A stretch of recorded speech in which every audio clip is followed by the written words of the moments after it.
Now let us see movement with the help of muscles. So in animals, movement occurs with the help of muscles, and we know that muscle is a tissue that plays a role in movement. So muscle is a tissue that will help in movement. Each muscle, it consists of a number of muscle fibers. So muscles consist of muscle fibers, and each muscle fiber, they consist of many myofibrils. See students, each muscles, it consists of muscle fibers. Each muscle fibers, it consists of many myofibrils. And myofibrils, it consists of a structure called as sarcomeres. So myofibril, it consists of a structure called as sarcomeres. I'll show you in the diagram. And these sarcomeres, they will do the work of the contraction of the muscles.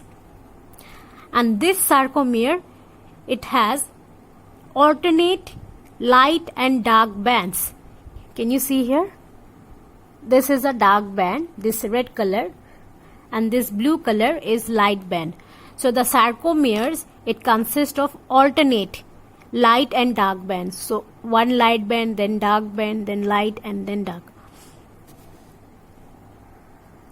So this light and dark band, they contain a special contractile protein called as actin, and another contractile protein called as myosin. So actin, it is a thin contractile protein. So the thin contractile protein will be actin, and they are present in light bands and is known as the I band. This one. This is our actin, this blue color. They are present in light band. This is the light band. Can you see the color?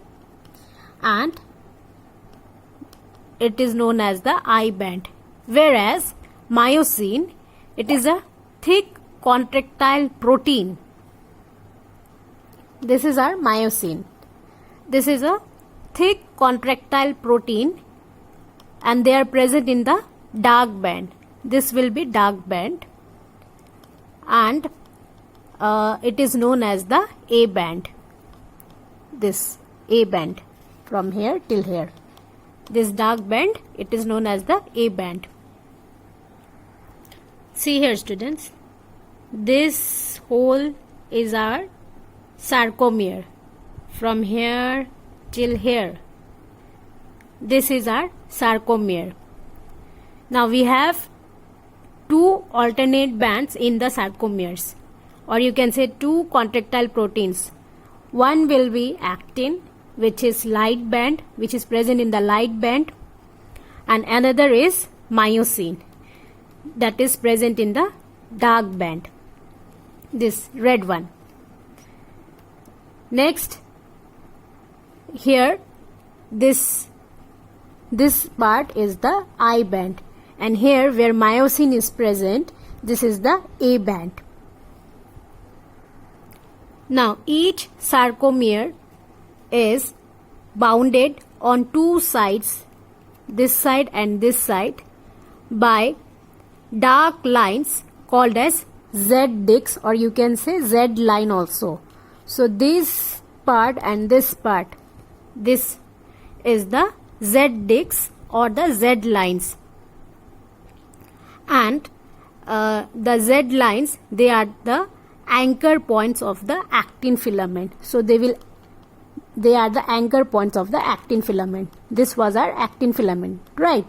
So this Z line are the anchor point for this actin filament.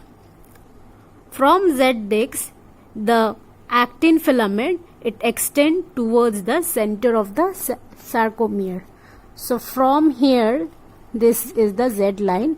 The actin filament, it will extend towards the center, inward, this direction, towards the center of the sarcomere. And between actin filaments, this is actin and this is actin, right? So between actin filament lies the myosin filament, this red color. So between actin we have the myosin.